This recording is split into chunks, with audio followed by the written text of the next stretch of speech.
शिवसेना ने फिर की मुख्यमंत्री आतिशी की तारीफ। कहा 2.5 साल में पहली बार किसी सीएम को काम करते देखा।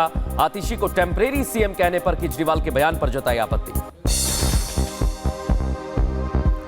दिल्ली में वोटर लिस्ट को लेकर सियासी घमासान के बीच चुनाव आयोग का बयान। नाम हटाने के मिले 80,000 से ज्यादा आवेदन, 4,80,000 नए रजिस्ट्रेशन। आम आदमी पार्टी बीजेपी में सियासी जंग तेज। संभल में हिंसा में मारे गए लोगों के परिवार वालों से मिला सपा का डेलीगेशन। 5-5 लाख रुपए का चेक भी सौंपा। पीडब्ल्यूडी गेस्ट हाउस में सांसद जियाउर रहमान बर्क के साथ डीएम और एसपी ने की मीटिंग। संभल में बावड़ी की खुदाई 10वें दिन भी जारी। खुदाई के दौरान दूसरा फ्लोर नजर आया। कश्यप समाज ने मस्जिद के सामने माता का मंदिर होने का किया दावा। बिहार में बीपीएससी अभ्यर्थियों का प्रदर्शन, सियासत तेज। प्रशांत किशोर ने दिया 48 घंटे का अल्टीमेटम। पप्पू यादव ने पीके को बताया फ्रॉड। मुख्य सचिव से मिला अभ्यर्थियों का प्रतिनिधिमंडल। रूस ने यूक्रेन के कोराखोव पर किया कब्जा। इलाके में बिल्डिंग के ऊपर रूसी सैनिकों ने लगाया रूस का झंडा। यूक्रेनी सैनिकों को भगाया।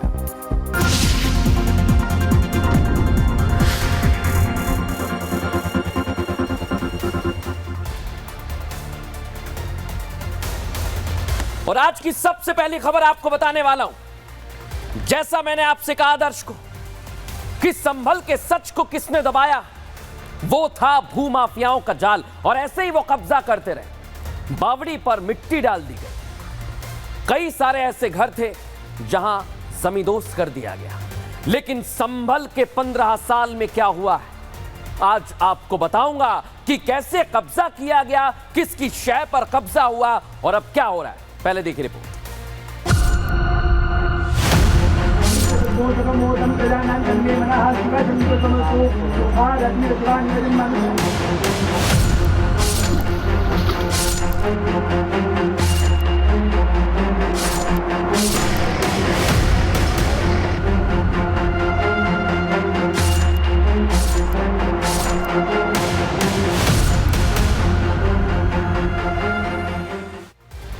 सवाल यह दर्शकों कि आखिर संभल बदला तो बदला कैसे? क्या हो गया था संभल में और संभल को कौन बदल रहा था? पिछले 1 महीने से संभल का जो शोर मचा हुआ है, आज उसे लेकर हम बड़ा खुलासा करने वाले हैं दर्शकों। खुलासा ऐसा कि आप सोच भी नहीं सकते कि ऐसा भी हो सकता है। संभल के सच को छिपाने के लिए बहुत पहले से कोशिश की गई थी दर्शकों, लेकिन इसे अमली जामा पहनाया गया साल 2010 में। कैसे, इसका पूरा एक्सरे में आगे करूंगा, लेकिन पहले दिखाता हूं आप कि संभल के सच को छिपाने के लिए क्या क्या किया गया है दर्शकों। एक काम नहीं किया दर्शकों, कई सारे ऐसे काम किए गए जो बताते हैं कि संभल में बहुत कुछ छिपा हुआ है। कैसे ये किया गया दिखाता हूं। संभल को कैसे बदला। रानी की बावड़ी पर सबसे पहले कब्जा किया गया दर्शकों। हिंदू परिवारों को इसके बाद पलायन के लिए मजबूर किया गया। बावड़ी को जैसे आप देख रहे हैं ना, ये कब्जा होता जा रहा है, ऐसे ही मिट्टी डाली गई और मलबे से भर दिया गया जो अब सामने आ रहा है। 2010 मैंने इसलिए बताया क्योंकि उस समय भूमाफिया एक्टिव होना शुरू हुए थे दर्शक, और मुसलमानों को मस्जिद का झांसा दिया कि यहां मस्जिद बनाएंगे। मस्जिद का झांसा देकर जमीनें मुसलमानों को बेच दी और हिंदुओं से खरीद ली। आप देखिए कितने बड़ी संख्या में एक्टिव हो गए। लेकिन कैसे इन्होंने जाल बिछाया था, इस रिपोर्ट में समझा।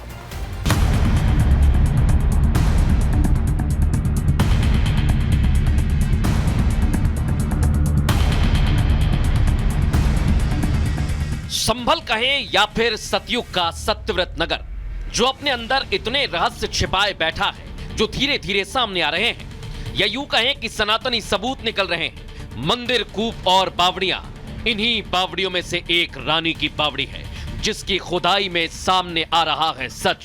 लेकिन इसकी खुदाई को लेकर एक और खुलासा हुआ है। संभल का मामला सुर्खियों में आने के बाद रिपब्लिक भारत की टीम लगातार संभल में डेरा जमाए हुए है, रोज नया खुलासा कर रही है। और अब खुलासा रानी की बावड़ी को लेकर हुआ। खुलासा ये कि जिस जगह बावड़ी मिली है उस जमीन पर भूमाफियाओं ने कब्जा कर रखा था, इतना ही नहीं, सबसे अहम बात यह कि उस जगह मस्जिद बनाने का झांसा देकर मुसलमानों को जमीन बेच दी गई। हमने तो खरीदा है इनसे, 300 गज का प्लाट छूटा हुआ है, ये पार्क बनेगा या मस्जिद बनेगी, मगर हमें ये नहीं पता था इसके नीचे है क्या है। फिर हमें जिससे हमने खरीदा तो हमें बुनियादें भरी हुई मिली हैं हमें।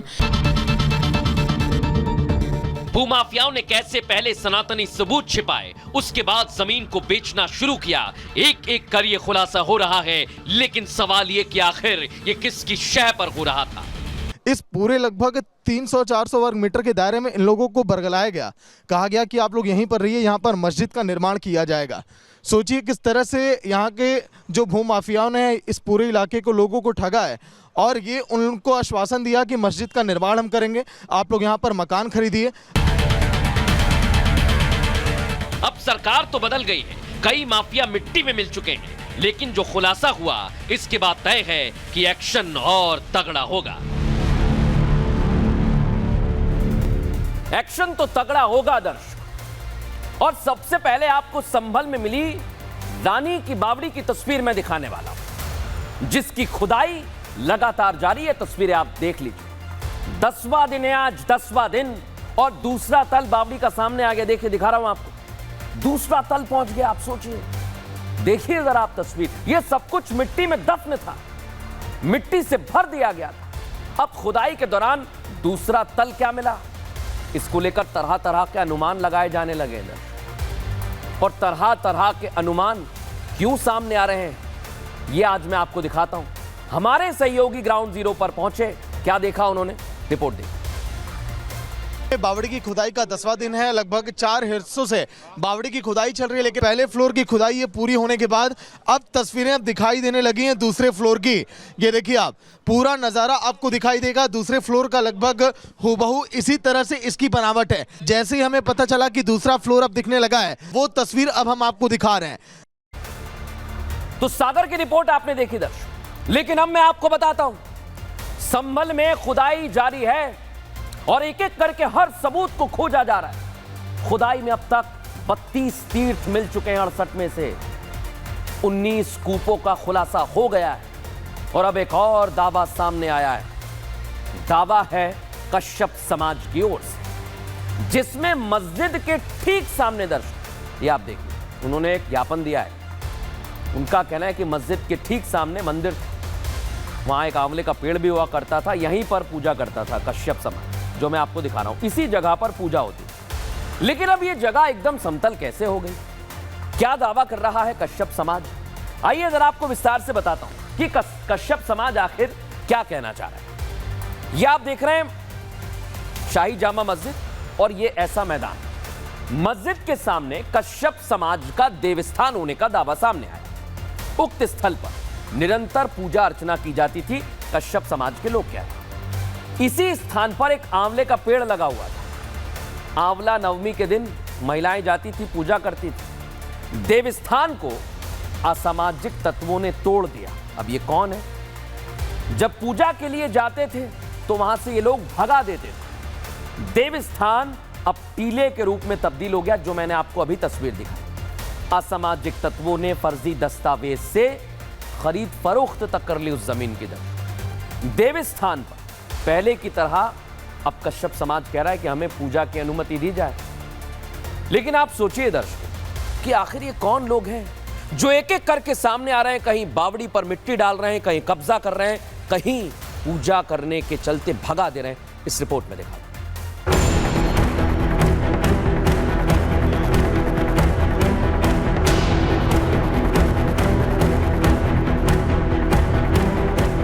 संभल की जिस शाही जामा मस्जिद को लेकर पूरा विवाद शुरू हुआ है, उसे लेकर अब एक और नया खुलासा हुआ। दावा किया जा रहा है कि मस्जिद के ठीक सामने एक देवस्थान हुआ करता था। यह दावा कश्यप समाज के लोगों ने किया है। कश्यप समाज के लोगों ने दावा किया है कि 1978 में हुए दंगे से पहले भगवान विष्णु का यहां मंदिर था। इतना ही नहीं, मंदिर के पास ही आंवले का पेड़ था, जिसे दंगे के बाद काट दिया गया। आंवले का पेड़ था, पूजा होती थी, हमारे देवी देवता के स्थान था यहाँ पे। देवी का स्थान था, यहाँ आंवले का वृक्ष था, जिसे पूरा कश्यप समाज पूजा करता था। जो जैसे था पहले वैसे ही हो जाना चाहिए। इस सच को और जानने के लिए रिपब्लिक भारत की टीम उस जगह पर गई जहां मंदिर होने का दावा किया जा रहा है। कश्यप समाज के लोगों ने वो जगह भी बताई और उनका देव स्थान भी बताया, लेकिन असामाजिक तत्वों के कारण अब वो उनसे दूर हो चुका है। ये इस पूरे हिस्से को टीला बताया जाता है कि यहाँ पे टीला हुआ करता था। इस साइड पे पुलिस चौकी बन रही है। पुलिस चौकी के सामने जो है शाही जामा मस्जिद है और यही कश्यप समाज के लोगों ने दावा किया है कि पुलिस चौकी के साथ में ये जो खाली जगह देख रहे हैं, यहाँ पे उनके बड़े बुजुर्ग बहुत समय पहले से यहाँ पे आंवले का पेड़ की पूजा करते आते थे। यहाँ पे मंदिर हुआ करता था। अब लगातार सनातनी सबूत तो सामने आने लगे हैं। इसके बाद कश्यप समाज ने भी एसडीएम को खत लिखा है। खत में पूजा स्थल वापस लेने के साथ ही पूजा करने की अनुमति देने की मांग की गई है। लोगों द्वारा यहाँ अवगत कराया गया कि उनके द्वारा यहाँ पूजा की जाती थी। उनकी एक मठिया थी और साथ ही एक आंवले का पेड़ था जिसे काट दिया गया है। इस संदर्भ में जांच क्षेत्राधिकारी संभल को दी गई है। शीघ्र ही जो तथ्य प्रकाश में आएंगे तदनुसार विधिक कार्रवाई की जाएगी। कश्यप समाज मंदिर होने का दावा कर चुका है, ज्ञापन दे चुका है। अब इंतजार प्रशासन के एक्शन का है।